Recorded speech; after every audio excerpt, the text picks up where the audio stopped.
Courageux d'avoir écrit ce livre. Et d'avoir fait ce film. Et d'avoir joué dans ce film. Tu vas faire comment plus tard avec ton mari? Tu ne seras pas là. Quel mari qui va vouloir l'épouser?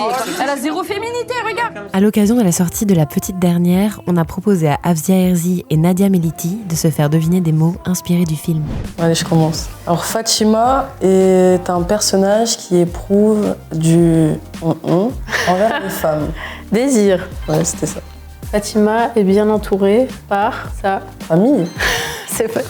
Je pense qu'il faut qu'on trouve une autre méthode, non? Ouais, les textes à trous, ok, on change. Ok, selon moi, ce mot désigne la capacité à être totalement indépendant. La liberté. Exactement. Ça rassemble beaucoup de choses dans le film, ce mot-là. Vis-à-vis de cette dualité entre la religion et ses désirs naissants envers les femmes. Qu'est-ce que vit Fatima avec Gina? Une relation toxique? Non. Non. Mais qu'est-ce qui est présent entre elles, très présent De l'amour? Oui, bon, ça parle beaucoup d'amour dans le film. C'est quoi un cœur brisé, c'est quoi? Moi je te le recoue ton cœur, moi. Je sais ce que c'est de pas s'assumer, pas être bien dans sa peau, tout ça, mais à un moment faut vivre. Fatima est un personnage qui est en quête d'identité. C'est ça? Ouais, c'est ça. C'est l'un des gros questionnements du film aussi, hein, la quête d'identité, l'émancipation. Et elle est dans un âge où aussi c'est une question importante. Comment t'as su que tu préférais les femmes? Je suis tombée amoureuse en fait d'une de mes copines au lycée. Banal. Dans la vie, il faut beaucoup pour saisir les opportunités. Courage. Exactement.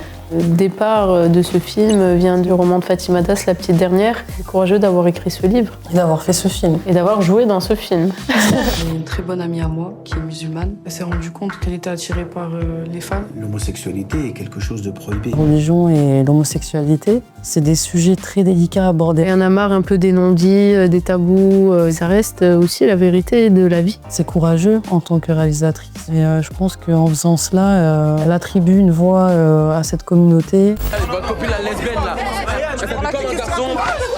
Donc Fatima se pose plein de questions. C'est lié un petit peu à la famille, à l'enfance. Tradition. C'est ça. Je suis trop forte en fait. Son cœur balance entre ce qu'elle ressent, la tradition, la famille, etc. Et là, c'est vrai qu'on parle de la religion musulmane, mais ça pourrait être n'importe quelle religion. C'est là qu'il faut être aussi courageuse. Hein. Exactement. Pas renier une partie de soi pour une autre, exactement. Mais de tout ajouter. L'émancipation est une question fondamentale. C'est une demande d'être reconnu comme égaux parmi les égaux.